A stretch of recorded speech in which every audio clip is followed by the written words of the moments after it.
మిత్రులందరికీ నమస్కారం. సమాచార హక్కు చట్టం అనేది వచ్చి 20 సంవత్సరాలు అవుతున్న సందర్భంగా సమాచార హక్కు చట్టం గురించి రైతు స్వరాజ్య వేదికగా మేము ఆ చట్టాన్ని ఎలా వినియోగించుకున్నాము అనే దాని గురించి మాట్లాడుకుందాము. మొదట ప్రభుత్వం తన వద్ద ఉన్న సమాచారాన్ని చాలా గోప్యంగా ఉంచుకునేది. ఈ సందర్భంలో కిసాన్ మజ్దూర్ శక్తి సంఘటన అరుణారాయ్ గారు, నిఖిల్ డే లాంటి వాళ్ళు చాలామంది రాజస్థాన్లో ఒక గ్రూప్గా ఏర్పడి ప్రజలకు సమాచారం అందుబాటులో ఉండాలి, మేము కడుతున్న ట్యాక్సులు ఏమవుతున్నాయి, మా డబ్బు ఎక్కడికి పోతుంది అనే వాటితో స్టార్ట్ అయినది. మా రోడ్లకు ఎంత ఖర్చు పెట్టారు, మా గ్రామానికి ఎంత ఖర్చు పెట్టారు, ఇలా చాలా ప్రశ్నలతో మొదలైంది. చాలా స్వచ్ఛంద సంస్థలు, ప్రజా సంఘాలు అందరూ కూడా సమాచారం ప్రజలకు అందుబాటులో ఉండాలి అనే డిమాండ్ పెరగడంతో 2005 అక్టోబర్ 12వ తేదీ సమాచార హక్కు చట్టం అమల్లోకి వచ్చింది. అయితే ఈ సమాచార హక్కు చట్టాన్ని మేము ఎలా వినియోగించుకున్నామనే దాని గురించి ఇప్పుడు మాట్లాడుకుందాం. మొట్టమొదటగా 2007 ఆ ప్రాంతంలో రైతు ఆత్మహత్యలను గుర్తించడానికి మేము పోలీస్ స్టేషన్లకు వెళ్ళేవాళ్ళం. ఒక్కొక్క పోలీస్ స్టేషన్కి వెళ్ళి పోలీస్ ఎఫ్ఐఆర్ ఇండెక్స్ చూసి 174లో నమోదైన రైతు ఆత్మహత్యలను రాసుకొని అలా చాలా టైం పట్టేది. అంటే ఒక్కొక్క స్టేషన్కు 2 రోజులు 3 రోజులు అలా పట్టేది. అటువంటి సందర్భంలో మేము ఎందుకు ఈ రైతు ఆత్మహత్య కుటుంబాలను సమాచారం కోసం మనం సమాచార హక్కు చట్టం ఎందుకు వినియోగించుకోకూడదు అనే ప్రశ్న తలెత్తడంతో 2007లో మొదటగా మెదక్ జిల్లాలో ప్రతి పోలీస్ స్టేషన్కు, ఎస్పీ ఆఫీస్కు సమాచార హక్కు చట్టం ప్రకారం ఈ జిల్లాలో, ఈ మండలాల్లో ఎంతమంది రైతులు ఆత్మహత్యలు చేసుకున్నారు అనే సమాచారం తీసుకున్నాము.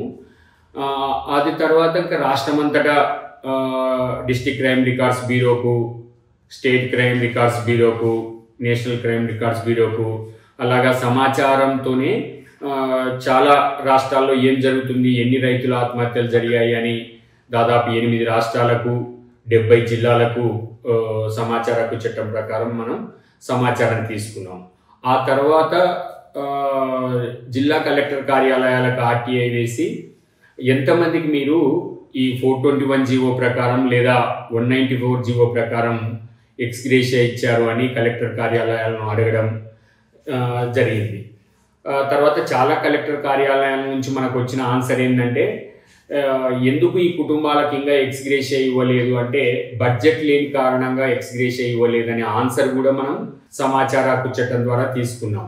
అప్పుడు రైతు ఆత్మహత్య కుటుంబాలకు డబ్బు ఇవ్వడానికి ప్రభుత్వం కాడ బడ్జెట్ లేదంట అనే ఆ ఆధారాన్ని తీసుకొని మనం హైకోర్టుకు వెళ్ళడం, హైకోర్టు మీరు ఇన్ని వందల వేల కోట్లు ఖర్చు పెడుతున్నారు, ఈ కుటుంబాలకు ఎక్స్గ్రేషియా ఇవ్వడానికి డబ్బు లేదా అని ప్రభుత్వ అధికారులను చీవాట్లు పెట్టడం, వాళ్ళు ఎంబడే ఎక్స్గ్రేషియా మంజూరు చేయడం అలా జరిగింది. అంటే చాలా కుటుంబాలు కూడా స్వయంగా మా నాన్న ఎందుకు ఆత్మహత్య జరిగిన ఈ రోజు వరకు మాకు ఎక్స్గ్రేషియా అందలేదు అని కుటుంబాలు కూడా ఆర్టీఐని వినియోగించుకోవడం జరిగింది. ఆ రకంగా ఈ 6 ఏళ్ల కాలంలో మేము దాదాపు 5 సార్లు కోర్టుకు వెళ్ళడం, 517 మందికి స్వయంగా కోర్టు ఆర్డర్ ద్వారా ఎక్స్గ్రేషియా తీసుకురావడం జరిగింది.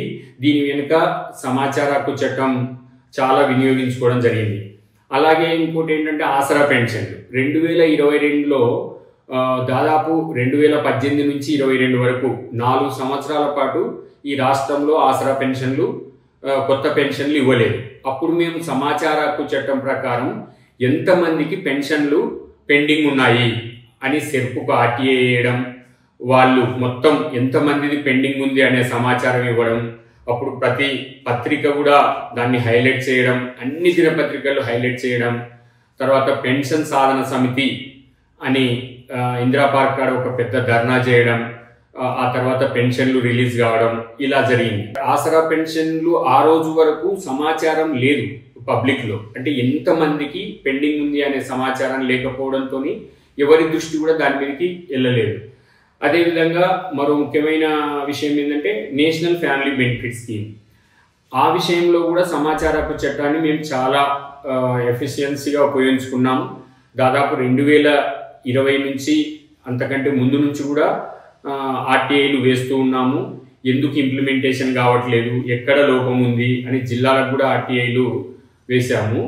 అయితే 2020 నుంచి ఆర్టీఐలు వేస్తున్న క్రమంలో 24 ఆ ప్రాంతంలో మళ్ళీ ఒకసారి నేషనల్ ఫ్యామిలీ బెనిఫిట్ స్కీమ్ గురించి చర్చ జరగడం, ఈ సంవత్సరం కూడా దాని మీద ఆర్టీఐ వేయడం, వాళ్ళు ఒకసారి మాకు సమాచారం ఇవ్వకపోతే ఫస్ట్ అపీల్కి వెళ్ళడం, అప్పుడు సమాచారం రావడంతో ఎందుకు ఎన్ఎఫ్బిఎస్ ఇంప్లిమెంటేషన్ సరిగా లేదు, మన తెలంగాణ రాష్ట్రానికి ప్రతి సంవత్సరం 7,794 మందికి ఎన్ఎఫ్బిఎస్ రావాల్సి ఉన్నా ఎందుకు రావట్లేదు అని జిల్లా స్థాయిలో మండల స్థాయిలో అధికారులకు అవేర్నెస్ కల్పించడం, వాళ్ళు కూడా మిగిలిన స్వచ్ఛంద సంస్థలతో అందరితో కలుపుకొని ఇప్పుడు సమాచార చట్టం ద్వారా వచ్చిన ఆ సమాచారంతో చాలా జిల్లాల్లో ఎన్ఎఫ్బిఎస్కు దరఖాస్తులు పెట్టుకోవడం, ప్రభుత్వ అధికారులు కూడా స్పందించడం జరుగుతూ ఉంది.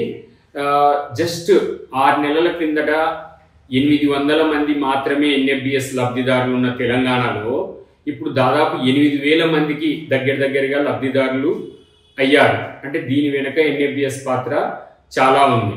అదేవిధంగా కౌలు రైతులు ఎంతమంది ఉన్నారు, ఆంధ్రప్రదేశ్లో కౌలు రైతుల సంఖ్య ఎంత, తెలంగాణలో కౌలు రైతుల సంఖ్య ఎంత, దీని ఇంప్లిమెంటేషన్ ఎలా ఉంది అనే దాన్ని కూడా మేము సమాచార హక్కు చట్టం ద్వారా తీసుకున్నాము.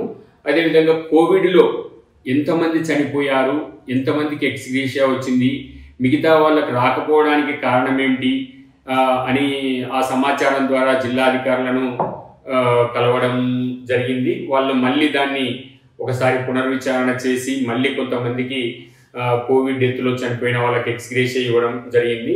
అలాగే మినరల్ ఫండ్, ఇప్పుడు మంచిర్యాల, గోదావరి కని ఇటువంటి ప్రాంతంలో మినరల్ ఫండ్ మీరు దేనికి యూజ్ చేస్తున్నారు, అది ప్రజా సంక్షేమ కార్యక్రమాలకు యూజ్ చేయాలని యాక్ట్ జీవోలు చెప్తున్నాయి కదా, మరి దానికి యూజ్ చేస్తున్నారా లేదా, ఇటువంటి విషయాలన్నింటినీ కూడా మేము సమాచార హక్కు చట్టం ప్రకారం కనుక్కున్నాం. అదేవిధంగా కమ్యూనిటీ ఫారెస్ట్ రైట్స్, వాటి పరిస్థితి గురించి, తర్వాత ముఖ్యంగా క్రాప్ లాస్ అయిన సందర్భంలో మేము ఎక్కువ సమాచార హక్కు చట్టాన్ని ఉపయోగించుకున్నాము. అంటే ఏ మండలాల్లో ఎక్కువ పంట నష్టం జరిగింది, పంట నష్టం జరిగిన వాళ్ళలో ఏ రైతులకు మీరు పరిహారం ఇచ్చారు, అందులో కౌలు రైతులు ఉన్నారా లేదా, ఇటువంటి విషయాలన్నింటినీ మేము సమాచార హక్కు చట్టం ద్వారా తీసుకున్నాము. అదేవిధంగా రైతు భరోసా ఏ రైతులకు అందింది, కౌలు రైతులకు ఎందుకు అందలేదు, ఉదాహరణకు గత సంవత్సరం ఏ రైతులకు రైతు భరోసా అందాలి అనే విషయం గురించి ప్రభుత్వం కన్సల్టేషన్స్ చేసింది 5 జిల్లాల్లో. ఆ 5 జిల్లాల కన్సల్టేషన్స్ మినిట్స్ మేము తీసుకున్నాము. దాని ద్వారా మాకు చాలా విషయాలు తెలిసాయి. అంటే చాలామంది రైతులు 10 ఎకరాల వరకే రైతు భరోసాను లిమిట్ చేయమని చెప్పారు. అదేవిధంగా కౌలు రైతులకు కూడా రైతు భరోసా ఇవ్వమని చెప్పారు. అటువంటి విషయాలన్నీ వాళ్ళు ఎక్కడ పబ్లిక్ డొమైన్లో పెట్టనప్పటికీ మేము సమాచార హక్కు చట్టం ద్వారా తీసుకొని చాలా విషయాలు వెలుగులోకి వచ్చాయి. అదేవిధంగా సీడ్ క్వాలిటీ, రైతు బీమా ఎంతమందికి వచ్చింది, ఏ ఏజ్ గ్రూప్ల వాళ్ళకి వచ్చింది. ఉదాహరణకు సంగారెడ్డి లాంటి జిల్లాల్లో చాలా చిన్న వయసులోనే రైతులు చనిపోతున్నారు అనే విషయం సమాచార హక్కు చట్టం ద్వారానే మనకు బయటికి వచ్చింది. అదే కాబట్టి మేమేమంటున్నామంటే చాలా విషయాలను సమాచార హక్కు చట్టం అనేది పబ్లిక్కు తెలిసేటట్లు చేస్తూ ఉంది. ఈ చట్టం వల్ల మనం చేయాల్సిన పనిని ఎలా చేయాలి అనేది కూడా మనకు అర్థమవుతుంది. కాబట్టి ప్రజలు కూడా సమాచార హక్కు చట్టాన్ని 20 ఏళ్ళైన సందర్భంగా చాలా ప్రభుత్వాలు, అది ఏ ప్రభుత్వం అయినా సరే, సమాచార హక్కు చట్టాన్ని వీలైనంత వరకు నీరుగార్చనీకనే చూస్తాయి. ప్రజలు పెద్ద ఎత్తున వందల వేల సంఖ్యలో మా నిధులు ఏమయ్యాయి, మా రోడ్లు ఏమయ్యాయి, మాకు రావాల్సిన స్కీములు ఏమయ్యాయి అని ఎక్కడికెక్కడ ప్రజలు సమాచార హక్కు చట్టాన్ని మరింత ఎక్కువ సంఖ్యలో వినియోగించుకుంటే ఈ చట్టానికి మరింత బలం చేకూరుతుంది. తప్పకుండా ప్రజలు సమాచార హక్కు చట్టాన్ని, ప్రజలు, సంస్థలు, ప్రజా సంఘాలు బాగా ఉపయోగించుకొని ప్రజలకు మేలయ్యేటట్టు చేయాలని కోరుకుంటున్నాం. ధన్యవాదాలు.